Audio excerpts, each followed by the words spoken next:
La división celular es una parte muy importante del ciclo celular en la que una célula se inicia para formar células hijas. Gracias a la división celular se produce el crecimiento de los seres vivos.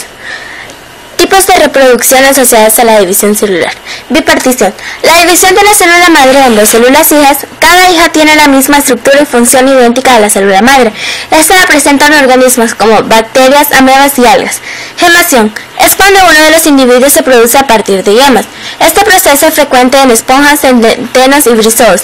En una zona o varias del organismo progenitor se produce una yema que se desarrolla y en un momento dado se separa del progenitor, comenzando su vida como un nuevo ser. Esporulación. Consiste en el proceso de diferenciación celular para llegar a la producción de células reproductivas dispersas de resistencia llamadas esporas. Este proceso ocurre en hongos, amebas, líquenes y es frecuente en vegetales. Durante la esporulación se lleva a cabo la división del núcleo en varios fragmentos y por una división celular asimétrica, una parte del citoplasma rodea a cada uno de los nuevos núcleos, dando lugar a las esporas.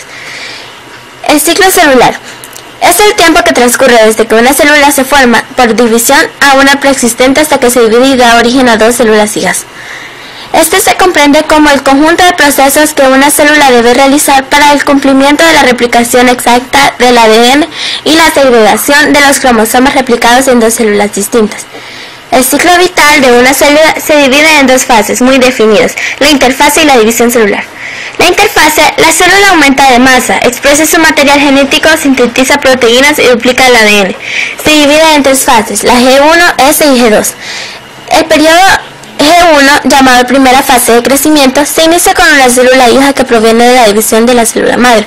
La célula aumenta de tamaño, se sintetiza nuevo material citoplasmático, sobre todo proteínas y ARN.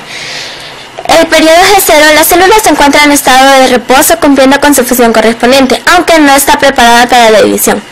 En el periodo S se tiene lugar la duplicación del ADN.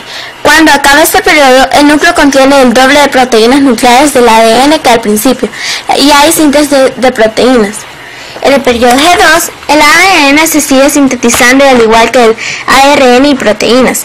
El final de este periodo queda marcado por la aparición de cambios en la estructura celular que se hacen visibles con el microscopio y que nos indican el principio de la mitosis o división celular. La mitosis es la división nuclear asociada a la división de las células somáticas. Las hebras de ADN se condensan y van adquiriendo una forma determinada llamada cromosoma. Desaparece la membrana nuclear y el nucleolo. Las fibras del uso miótico se unen a cada centrómero de los cromosomas. Estos se ordenan en el plano ecuatorial de la célula, cada uno unido a su duplicado. Los centrómeros se duplican, por lo tanto cada duplicado del cromosoma se separa y es atraído a su correspondiente polo, a través de las fibras del uso, fase crucial de la mitosis, porque en ella se realiza la distribución de las dos copias de la información genética original. Se desintegra el uso miótico, la membrana nuclear y el nucleolo reaparecen. Los nuevos cromosomas pierden su forma definida y se transforman en hebras y largos filamentos de ADN. La meiosis es un mecanismo de división celular que a partir de una célula diploide permite la obtención de 4 células haploides con diferentes combinaciones de genes. La meiosis entonces consiste en dos divisiones sucesivas de una célula diploide, acompañadas por una sola división de sus cromosomas. Las características típicas de la meiosis 1 solo se hacen evidentes después de la replicación del ADN, primera etapa del ciclo celular. Al comienzo de la profase 1, los cromosomas aparecen como hebras únicas, muy delgadas, aunque el material cromosómico, el ADN, ya está duplicado en la interfase que procede de la meiosis.